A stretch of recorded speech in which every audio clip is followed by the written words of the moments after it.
3 relation में 2 चर वाले रैखिक समीकरण में आप लोग का इक्वेशन दिया हुआ रहेगा और एक्स वाई का मान पूछता है, चाहे आप विलोपन विधि से बनाइए चाहे आप प्रतिस्थापन विधि से बनाइए।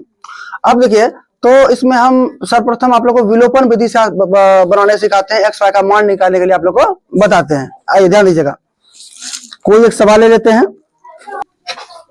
X plus y equal to 14, दूसरा इक्वेशन है x minus y equal to 4। अब बताइए, तो आज हम पढ़ेंगे विलोपन विधि। क्या पढ़ेंगे? विलोपन विधि।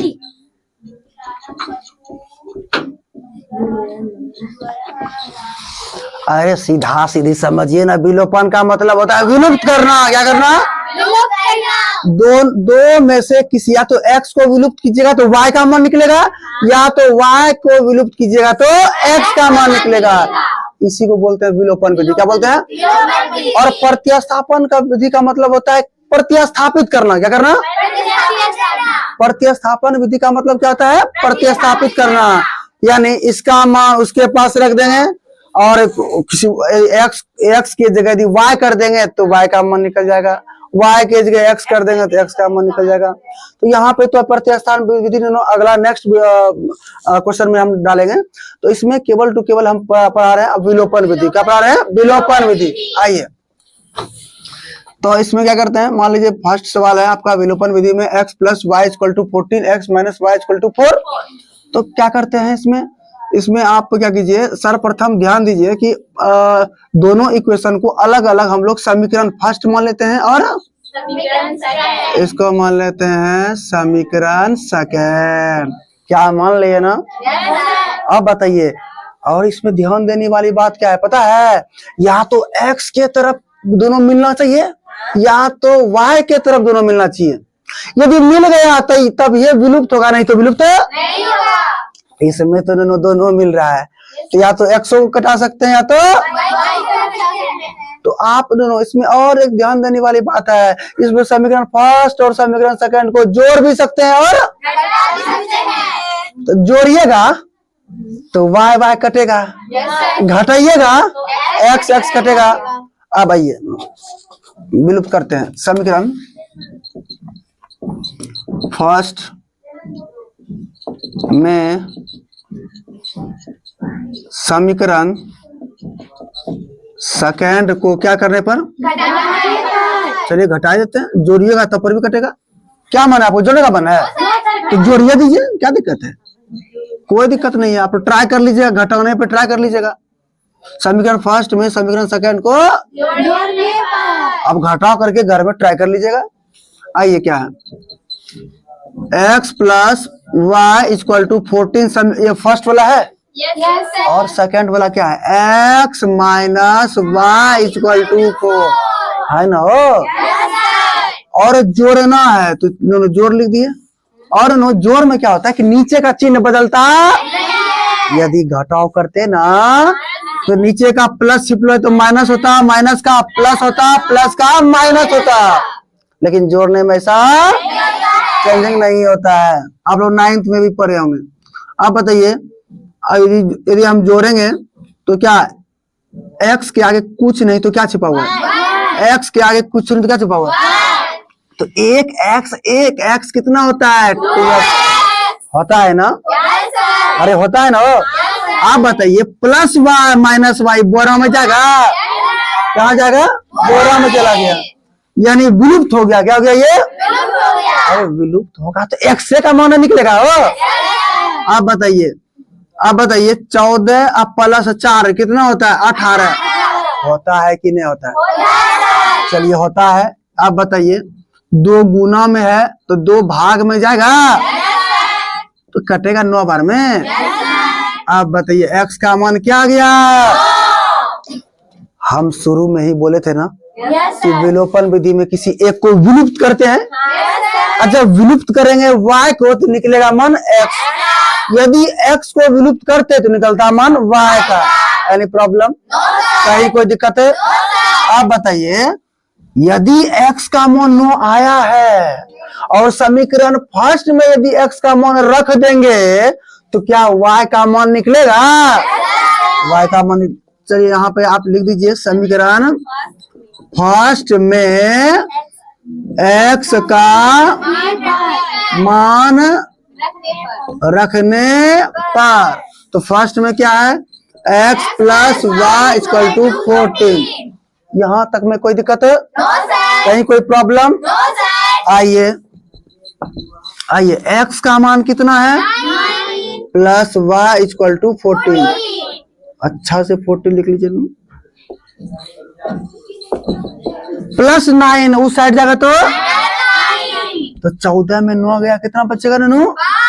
5 बचेगा। कितना बचेगा? 5। एक बात बताइए, x का मान 9 आया, y का मान 5 आया, तो आप लिख सकते हैं, इधर लिख लीजिए, इधर लिख लीजिए, x का मान कितना है? 9 है, y का मान कितना है? 5।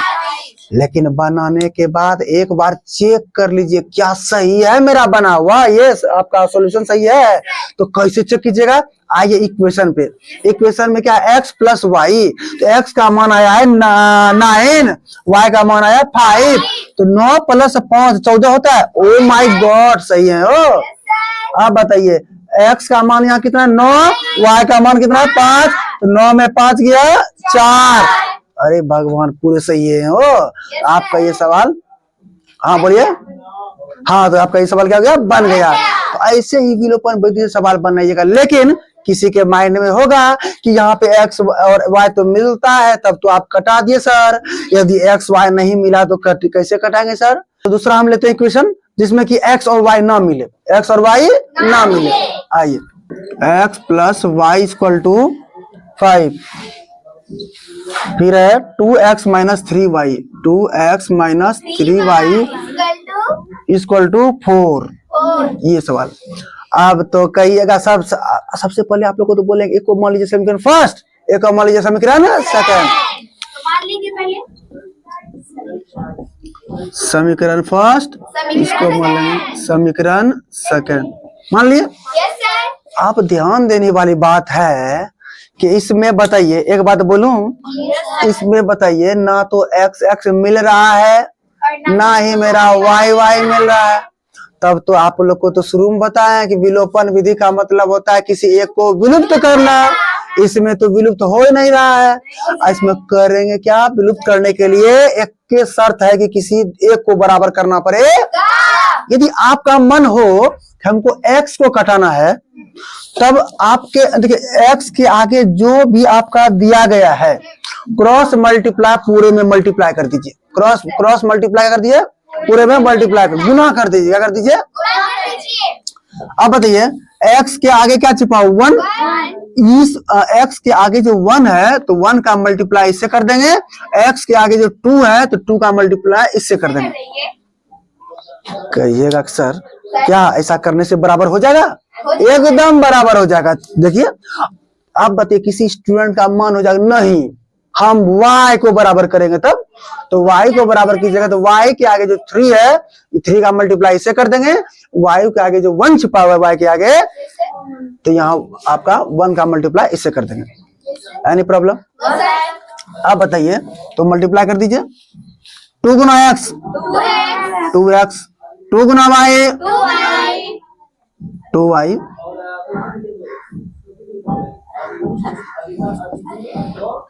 2 गुना 5। आप बताइए इतना यक्का होगा? होगा। आप बताइए नो, अब आप ही ध्यान दीजिए क्या दोनों बराबर है कि ना है? यदि y के आगे का क्रॉस मल्टीप्लाई करते तो पक्का y बराबर होता, तब तो बोरा में कौन जाता? y जाता। यदि बराबर बोरा में y जाता तो किसका मान निकलता? लेकिन यहाँ पे x के आगे वाला का क्रॉस मल्टीप्लाई किए हैं तो कौन बोरा में जाएगा? किसका मान निकलेगा? अरे कि कौन विलुप्त होगा? बोरा में जाने का मतलब है कि आपका x x विलुप्त हो रहा है। x x विलुप्त होगा तो किसका मान आएगा? y का मान। अच्छा y का मान आएगा तो समीकरण फर्स्ट में y का मान रखेंगे तो x का मान निकलेगा, x का मान निकल जाएगा। तो आइए नो यहाँ लिख दीजिए समीकरण फर्स्ट में समीकरण सेकंड को घटाने पर कोई स्टूडेंट आप दिमाग लगाइएगा, सर एक बात पूछूं, यदि इसको हम जोड़ देंगे तो उस समय तो आप बोल रहे थे कि जोड़ियो दीजिएगा और घटाइयो दीजिएगा। यह के सिद्धांत रहता है कट विलुप्त करने से मतलब, किसे मतलब वहां पे जोड़ रहे थे तो y कटा था और घटा रहे थे तो x कट रहा था। लेकिन इसमें क्या है, आप जोड़िएगा तो 2x 2x 4x हो जाएगा। यह कभी भी आपका जोड़ने के बाद नहीं कटेगा, तब तो समस्या हो जाएगा ना, प्रॉब्लम हो जाएगा ना। तो यहाँ पे घटाएंगे ना कि जोड़ेंगे। आइए समीकरण फर्स्ट में समीकरण सेकंड को घटाने पर आप लोग को घटाव का नियम बताया है कि नीचे प्लस है तो क्या बनेगा माइनस है तो क्या बनेगा प्लस, चार के आगे कुछ छू नहीं तो प्लस ही प्लस क्या आ जाएगा माइनस। यहाँ तक में कोई दिक्कत नहीं होगा। अब बताइए 2x में 2x कटेगा ना, अरे विलुप्त होगा ना, तो 2x कहाँ चला गया बोरा में, कहाँ चला गया बोरा में। अब बताइए 2y प्लस 3y कितना होता है, अरे 5, अरे 2 रसगुल्ला 3 रसगुल्ला 5 रसगुल्ला नहीं होगा, होगा। अब बताइए 10 में 4 गया कितना होता है, हे भगवान y का मान लग रहा है बटे में आ गया, तो चिंता करने वाली बात नहीं है। तो 5 गुणम तो 5 भाग में, जहां पे मान आता है वहां आप लोग को इसलिए डालना है। अब बताइए यदि y का मान आ चुका है तो समीकरण फर्स्ट में किसका मान रखेंगे, तो समीकरण फर्स्ट में किसका मान रखने पर, y का मान रखने पर है। वही स्टूडेंट तो सोचते होंगे कि कौन सा समीकरण फर्स्ट, ये वाला कि ये वाला, अरे कोनों में रखिएगा तो मान निकलेगा लेकिन इसमें नहीं रखिएगा, प्रॉब्लम का सामना आपको करना पड़ जाएगा। इसमें भी रखिएगा तो मान निकलेगा ही, लेकिन आपको शुरुआती में जो बताए x प्लस वाई, ये आपका समीकरण फर्स्ट मान है ना, इसी समीकरण फर्स्ट में किसका मान रख दीजिएगा, y का मान। तो फर्स्ट में क्या है x plus y equal to 5। अब बताइए x का x प्लस y का मान क्या है, बराबर क्या 5। अब बताइए प्लस 6/5 उधर जाएगा तो नीचे क्या छिपा हुआ है 1, x बराबर 5 का लॉस कितना होता है 5, 1 5 5 5 बार में, तो 5 गुना 5 25 माइनस 5 का 5 तो 6 का। अब बताइए x इक्वल टू 25 में 6 गया कितना होता है 19/5। यहाँ पे लिख दीजिए x का मान 19/5 और y का मान। अब इसमें कहिएगा सर आप तो बोले थे बनाने के बाद एक बार ट्राई कर लेंगे कि मेरा सही है अथवा गलत है। यदि x का मान इस जगह 19/5 रख दीजिएगा, क्या रख दीजिएगा, देखिए ये जांच है, ये आप मने मन कर सकते हैं, ये जांच हुआ कि आप सही बनाए हैं अथवा नहीं बनाए हैं। तो बताइए जांच में आप लोग का इक्वेशन, एक इक्वेशन पे जांच कर लीजिए आपका सही है अथवा गलत है। तो क्या है x plus y equal to 5। तो x का मान कितना है, x का मान 19/5 बराबर, सॉरी प्लस है तो प्लस, y का मान कितना है 6/5। अब बताइए बराबर क्या है 5। 5 5 का एलसीएम क्या होता है 5, 5 का 5 19 का 19, 5 का 5 6 का 6 बराबर क्या 5, 1900 कितना था 25, 25/5 बराबर 5, 5 से कटेगा इधरो 5 उधरो 5। हे भगवान हम जो भी बनाए वो क्या है मेरा सही है। तो ये आपका विलोपन विधि है।